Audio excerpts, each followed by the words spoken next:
Hello everyone, my name is RagingRaptor and I am excited to finally show you off the first prototype, the first sandbox iteration of Equipment 2.0, which actually hits on the 2nd of June, so just 4 days from now on, which is insane if you ask me.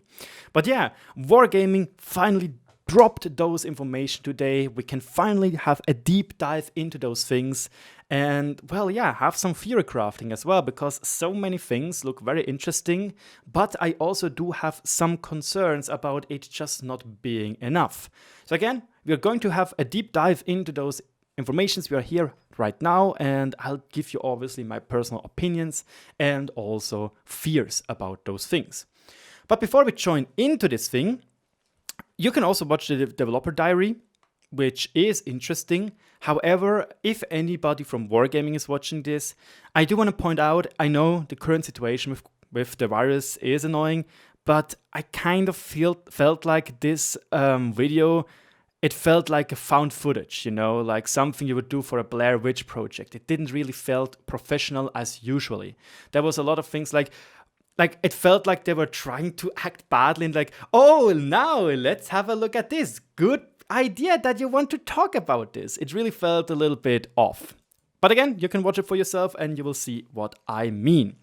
Okay, Wargaming's 5 main points why they want to change the equipment and what its the current state is: lack of variety and limited choice, which is correct. Like, I usually literally play all or most of my tanks or most of my high tier tanks with tank gun rammer, vents and optics, or tank gun rammer, stabilizer and optics. That's literally how I play most of my tanks when I have the option to. Obviously there's some outliners like the Guerrilla 15 which can't get a vertical stabilizer or something like this, but literally most of my tanks have maximum of 3 different, they're literally just maximum of 3 different things I am personally rocking on most of my tanks, really.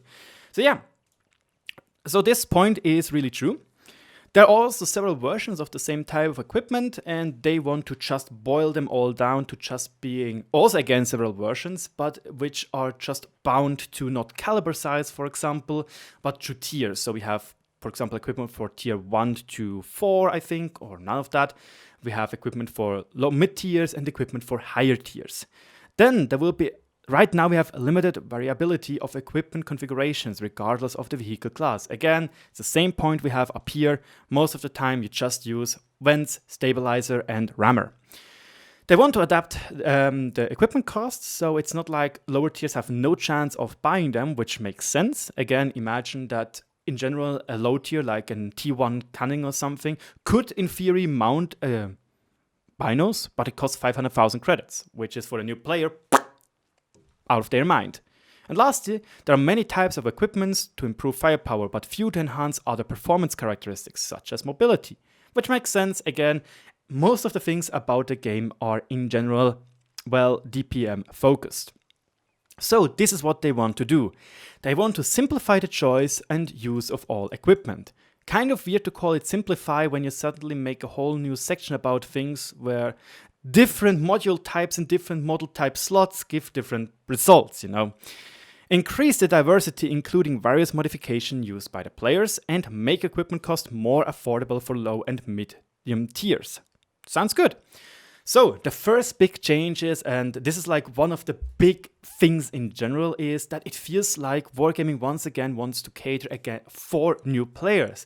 And this is totally fine. Again, the game needs more new players to keep the game at bay or alive and make it again a little bit bigger and more interesting, because you have new players to choose from later on. But yeah, point is that on tier 1 there will be no more equipment, no more consumable slots. Meaning that on tier 1 you will not have a crew which dies, you will not have modules which get damaged. From tier 2 onwards, you will steadily get more equipment slots and more different things. So for example, tier 2 will have 1 equipment slot and 1 consumable slot, which will be occupied for your, as far as I know, for your repair kit. And from tier 2 onwards, tier 3, you have 2 equipment slots and 2 consumables, which will be for your medic kit and for your repair tools. there will be no fire extinguisher. However, if you are going to burn, it will be far less tragic, like you will not get a lot of damage. And from tier 4 onwards, well, then you will start to get all the equipment, all the consumables. From tier 5 to tier 10, you will even be able to use directives. This makes sense because this kind of levels the playfield, especially if Wargaming decides to do some changes with the Crew 2.0, which they're also planning. I like this change. Again, it levels the playfield for newer players and starts to introduce more skill than just, oh, look, I played the game much longer and suddenly I can dominate you because I have more money to spend kind of situation. So I am happy with those changes. The only real thing I am personally a little bit distant myself is that in the end, you are very quickly to proceed through those tiers. Tier 2, Tier 3, and Tier 4 are very quickly. You can go through them very fast, even as a new player. Heck, you even get a Tier 6 token if you are a completely new player, as far as I know. So you literally skip those tiers. So it kind of defeats the purpose, if you ask me. So now comes the biggest new change. Excuse me. Every single vehicle will start to have different slots. For tier 10s, 2 of your free equipment slots will have a specific category. It could be firepower, survivability, mobility, and scouting. So what does this mean? For example, if you are putting a firepower equipment into the firepower slot, you will get additional bonuses, which we're going to have a look at in just a second. So how is this looking? Here we have the LTTB. This was ripped out of the video. And you can see that the LTTB can use to enhance a mobility thingy right here and a spotting equipment right here. Keep in mind, just because this is a mobility slot doesn't mean you can put something in which, for example, gives you more survivability. There is no point. There's no penalty for that. But if you put something in which increases your mobility, you will get an added benefit. So now let's jump to the mouse, which has on tier 10 2 survivability slots. So again, you can play your mouse as you always have. No changes whatsoever. You can put in tank gun rammer, vents, and stabilizer. That's all fine and dandy. But in the end, you will have a better benefit when you would, for example, use the module protection or in one of those slots, or the HP increase in one of those survivability slots. That's the whole point. You can put whatever you want in this, but you will get an added bonus if you put something in it which is from the respective tier. And again, those assignment slots will start from tier 6 to tier 7, where you will have 1 slot, and you will have from tier 8 to tier 10, you will have 2 slots. And all those slots are unique to the tank class and also unique to the sub-tank class. So for example, a sniper tank like a Stritzwagen will have different slots than, for example, the Object 268 version 4. I'm very certain Wargaming did put some information out there, or rather, they did try to extract the sub-vehicle classes they use for ranked battles. So now let's have a look about the improved equipment and the bonuses which you're going to get for the normal equipment. But before we do those things, if you're new to the channel and you already made it this far, I would suggest, hey, subscribe. It doesn't cost you anything and you will always be up to date with your latest World of Tanks things. And, well, I guess you are not going to be disappointed because I have tons of helpful content and I think also some very good comparisons with the new Object 780's armor model and the map changes we had. And I did work a lot of those on those videos to make them just look perfect. Now, let's have a look at the improved and bounty equipment, because those types of equipment will not get one of those special category bonuses. They will always provide these flat bonuses. This means, however, they did enhance everything. Venting will have 8.5%. Stabilizer 27.5% instead of 25%. Innovative loading system will have a 1% faster reload, 1% faster aim time, 1% more fuel range, 5% faster repair times. That is a lot. And once again, I already discussed that with some famed players, most notably being Keyhand. It just feels like, as a top level gamer or like a player which is playing Clan Wars and already has a lot of bond equipment or improved equipment in general, you are not going to give a damn about this because you're just constantly going to use your improved equipment anyway, especially as it got enhanced, you know? It just kind of makes the new system obsolete without even diving in deep into that if already improved equipment gets a lot better and you don't really need to give a poop about those bonuses. But yeah, now let's have a look at all the new changes and all the new things. So in the fire improvement category, we have the improved ventilations, the gun rammer, gun lane drive, stabilizer, improved aiming unit, which is very interesting, gun traverse amplifier, and the improved rotation mechanics. So important to note is 5%, as it is right now, shows you this is when you, for example, will put one of those equipment or one of those firepower equipments into, for example, a scouting slot or in a no-named slot. You will just get 5%. But if you put, for example, the gun rammer in a firepower slot, you will get 11.5% to loading time instead of 10%. So you literally just get a 1.5% better DPM, increase in DPM, if you're just putting it into the right slot. Which is very interesting in my opinion, because it can lead to ridiculous DPMs. Like the Badger can already get to 4.5k DPM with the current setup, with improved equipment and everything. And now we get, for example, 1% better vents and 1% faster aim reload time. Like this is insane. You can probably pump up that DPM to 4.6, maybe 4.65 DPM. But yeah, one of those new equipments we can see right here is the improved aiming unit. It actually makes your aim circle 5% or up to 9% smaller. Obviously, these are just percentages, but let's imagine for an artillery piece. I don't know what class or how many slots the artillery will have, but most likely for open-topped artillery pieces like the T92, which probably has 2 firepower slots, which I do not hope to, they will be either taking the gun rammer or the improved aiming unit. I will most likely think they're going to go for the gun rammer because you have such a huge splash radius, so it doesn't really matter. But I think Wargaming has this idea in their head that so many people will take different things, but in the end, most people will just take the DPM increase. That is like my fear.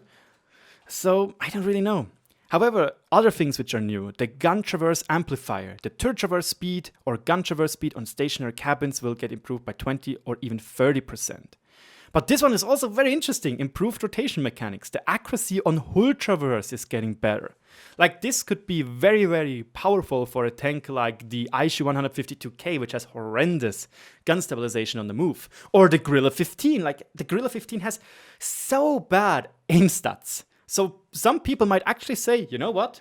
My Guerrilla 15 is already decent DPM. I'm going to take this one right here, paired with a very quick aim time. The improved rotation mechanics will be 100% useful. Like again, if you look at my Guerrilla 15, you could say, nah, I don't take the enhanced gun lane drive anymore and put the other thing in a slot. However, you don't know this yet, but we cannot use coded optics anymore on TDs. This is a change. Now, let's go to survivability, and here we have also a lot of changes. The toolbox stayed the same, the spall line stayed the same, but it has improved, improved results for heavy tanks, obviously, when they're using it in a survivability slot. So again, if we, for example, take the IS-7 as an example, which is a very strong tank and can be very strong. You can see that this tank uses 1 survivability slot. So in a competitive environment where you want to use an IS-7 to be a bait or not get too much stun damage and use it as a spotting machine against artillery like on Malinovka or Prokhorovka, you can put that in and have better results, you know. So that is something you can look forward to. The wet ammo rack is also very interesting as it actually allows it to have the loading time penalty when the ammo rack is damaged go down. So right now you have like a 50% decrease in reload time. But now if you use wet ammo rack, it got an additional bonus that it has more durability in general and that you will have less of a penalty, like 25%, like instead of 50% less reload time, it's just 25%, if I understand this correctly. And if you use it in a survivability slot, it's 65% less, or I think around 30% less of a reload, or 10% less of a reload time. I'm not sure how those percentages will pan out. However, it's very, very interesting, and you will also have the added bonus that if you are getting ammo racked, or would have been ammo racked, you will get a special effect which will restore your HP of your ammo rack immediately to 1 HP again, so you will not get thrown out of the window. Enhanced suspension also restores 100% of suspension durability after repair. So if you're staying still, you can actually trick people into it, but not really an interesting, well, 10% fast reload repair time. So you could in theory say, you know what, that could work for the 279 because it gets detracked so often.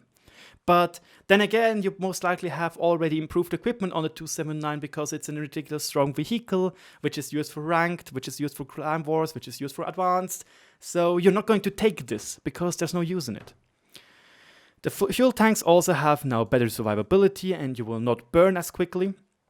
The new things, however, are improved consumables. You can get up to 50-second faster reload on your consumables. Like, that is like 40-second consumables. Every 40 seconds. Like, this actually negates artillery. And I love it. Because usually artilleries have around 40-ish seconds reload time, like maybe 30. But this literally negates artillery. So thank goodness, that's an amazing thing. Then you have improved tank helmets, which is new, and it will allow you to have less to the stun duration, less to negative stun effect, less to the additional stun duration. Improved hardening, 5 and up to 10% of vehicle durability. Yes, ladies and gentlemen, we are going to get people with 3300 HP on their mouse. Rejoice! Rejoice, my dear friends! More HP to farm, let's be honest. Or a module protection, which gives you 50% better module in and out, also so gun, ammo rack, but also tracks. So in general, this is also a very good thing you want to take when you want to improve everything. Next up, mobility. Here we once again have Vents. Vents is available in survivability, in firepower, scouting, and mobility because it gives to the crew skills, so it's the most like all-rounder. The Grousers will give you a hull traverse speed and maintain on to top speed. Improved onboard gearbox is very interesting. Increases the speed of hull traverse about its axis for 2 vehicle types, tracked vehicles and wheeled vehicles. Like on a tank like the Aishu 152K, which is so slow in turning, this could be very, very strong. Improved main transmission means that increase the speed of changing direction when in motion for 2 vehicle types. So you are being quicker to go from reverse to forward and so on and so forth. But this is probably the most interesting one. 6 kph top speed. Boys and girls, we're going to crack the magical 100 kph bar with the EBR. I can already see people using the EBR with 101 kph zooming around on the open field with scouting.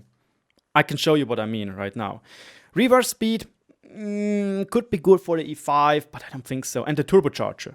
Like, again, you could use that in a competitive environment where you're saying, you know what, I don't really care about the vents. I'm going to take the turbocharger to be quicker on the hill on mines, for example, in a chieftain. Even though it's a little bit awkward because vents is just so much better. And lastly, we have scouting. So the camouflage net is part of scouting, binoculars is part of scouting and gives even more view range. Coated optics give more view range. Low noise exhaust system gives you more camouflage. In general, 9% more flat out, even while moving. That is a lot. That is very, very a lot. Improved radio set, this is insane, to the time during which the enemy vehicles remain spotted. We did some calculations, and if I'm not mistaken, you are able to pump up the time of people being spotted to around 20 seconds instead of 10 with directives, with skills, and with this one right here. That is insane, if you ask me. Like, in a competitive environment, you could, in theory, take this, take the coded optics, and take the speed bonus and just YOLO with the EBR on a map like Prokhorovka to try and spot all the enemy people and especially the artillery, and they will be spotted for 20 seconds, which is insane if you ask me personally. Or what about the jamming device, which makes your vehicles be spotted less, or like for only 4 seconds, or up to only 6 seconds instead of 10. Oh, do you want to be sneaky like a Stritzwagen? Well, here you go. You get experimental powder, which reduces your concealment penalty by 17.5%, which is a lot in my opinion. Again, in a competitive environment, this basically means that you are not going to take binos with you. You're literally not going to take binos with you because you have always somebody spotting for you.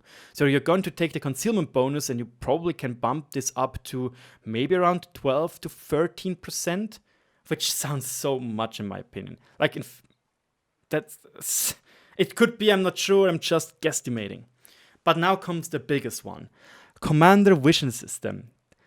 Minus 20% to the concealment of enemy vehicles behind foliage. That is literally an equipment which helps you do camo breaking. That is insane. That has huge implications, in my opinion, for real vehicles, but also for other vehicles. Like, again, real vehicles usually have the issue they cannot spot people which are camping. Like, this is their main counter. I want to do a video about this in some time, but basically how to counter EBRs is to stand in a position where you can spot them and they can't because you're standing in a bush. So yeah, this one right here could literally counter this tactic by a long, like very hard. But there's also panoramic triplex, which gives you up to plus 12.5% to concealment of moving enemy vehicles.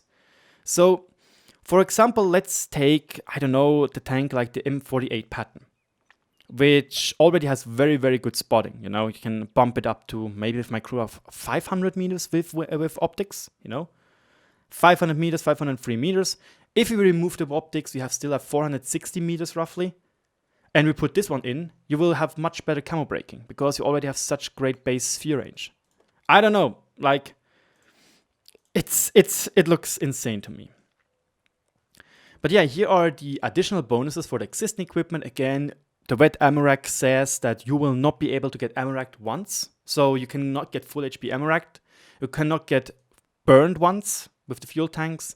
Cyclone filter, the same thing. Enhanced torsion bar suspension will allow you to increase the load capacity and also durability, which is, again, kind of useless. Additional grousers, I don't really know if they will be available for everybody, but just a little bit better acceleration on all terrains and tool traverse speed just not really cuts it, you know. Now comes the interesting part. All the things you showed up here, they are not available for all tank classes. So for example, the binoculars are only available for TDs and SPGs, as far as I know. While, for example, the coated optics are not available for TDs, but for lights, mediums, and heavies. The same thing goes for the new things. For example, this one, available for everybody. Better turret traverse, only available for for tier 8 and plus light, medium, and heavies. The improved consumables for everybody. Tank helmets for everybody. Improved hardening only for TDs, medium and heavy tanks, not for scouts. Module protection is for TDs, lights, mediums and heavies, not for SPGs. Rotation mechanism only for heavy tank destroyers or higher tier tank destroyers and SPGs. Gearbox, increased stationary turning speed only for TDs and heavy tanks. Transmission only for lights and mediums. More forward speed for everybody up to from tier 8 onward. Turbocharger for everybody from tier 2 onwards. Low noise exhaust system only for lights, medium and heavy tanks, not for TDs and scout and artilleries. Improved radio set only for high tier lights and medium tanks. The jamming device only for TDs and light tanks. The powder for everybody. The commander vision system only for high tier light tanks, and the panoramic triplex only for high tier lights and medium tanks. Yeah, that is a lot. Again, that's a lot. Now they want to unify existing equipment like the different types of enhanced suspensions. They do have a new class system. For example, class 3 is only for tier 2 and tier 4 tanks and some tier 5, which will only cost 50,000. Class 2 equipment will always cost up to 300,000, which is for tier 5 and tier 7, and up on some tier 10s and tier 8s. And class 1 equipment, well, it is going to be for tier 8s to tier 10s. Also, Camouflage Net and Vertical Stabilize will have 2 different classes instead of 1. The low tier 1 will only cost 50,000, the high tier 1 100,000. And the Stabilizer, the same thing goes. The mid tier 1 costs 200,000, the high tier 1 will cost 600,000.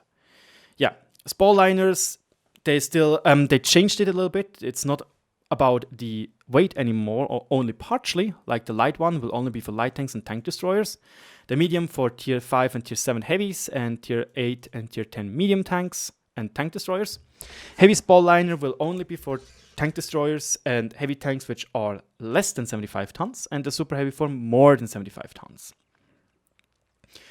So they again associate equipment with the vehicle types, and this is like the ones we already have. Binos only for TDs, Coated Optics only for light, medium and heavy tanks, Camonet only for TDs and SPGs, Wet Amarak only for everything except for artillery.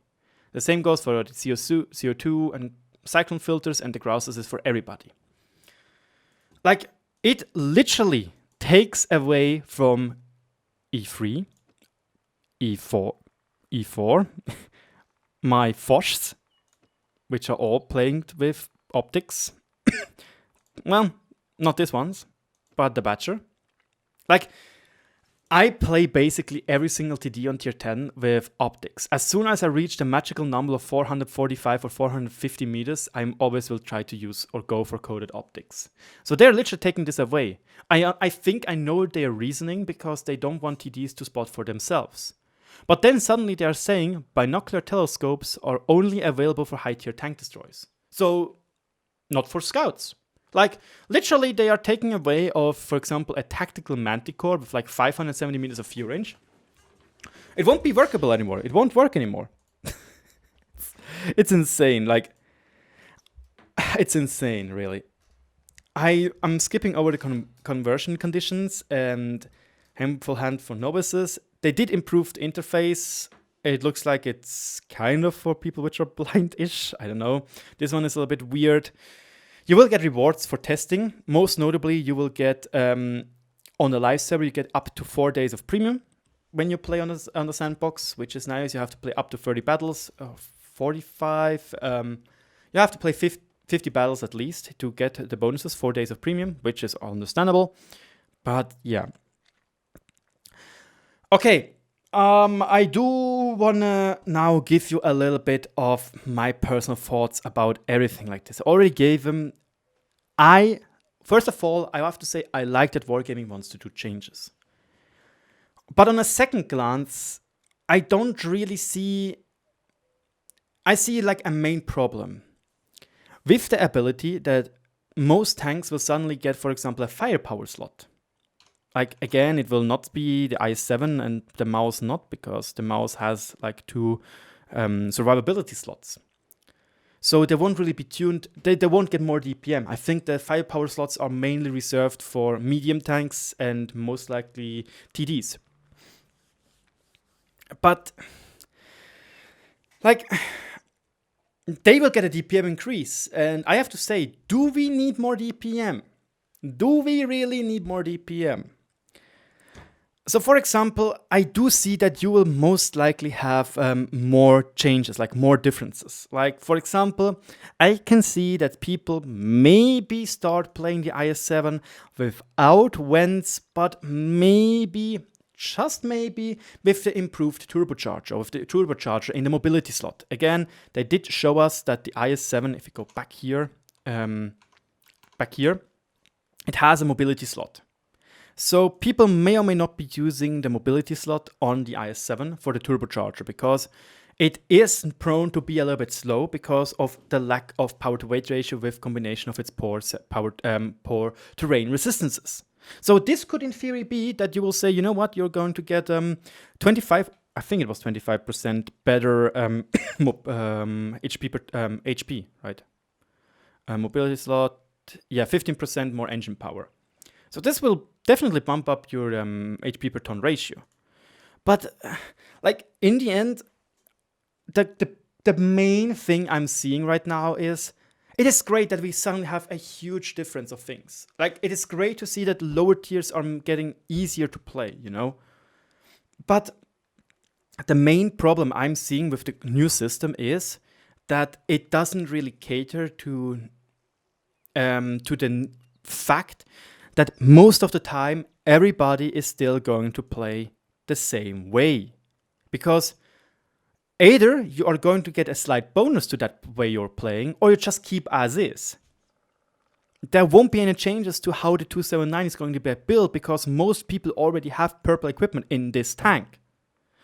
Same goes for the 907. Same goes for the Chieftain. Same goes for the EPR. For high-level players, this is actually a huge buff because their improved equipment gets even stronger. You know? Maybe I will change the EPR slightly around, maybe give it for the memes a better speed time, or maybe give him better camo breaking, which would make this tank even more broken. And in the end, it's an active scouter, so why the hell do I care about this improved loading system? If my team wants to have an active scouter in Clan Wars, then I will most likely take the camo breaking one, you know?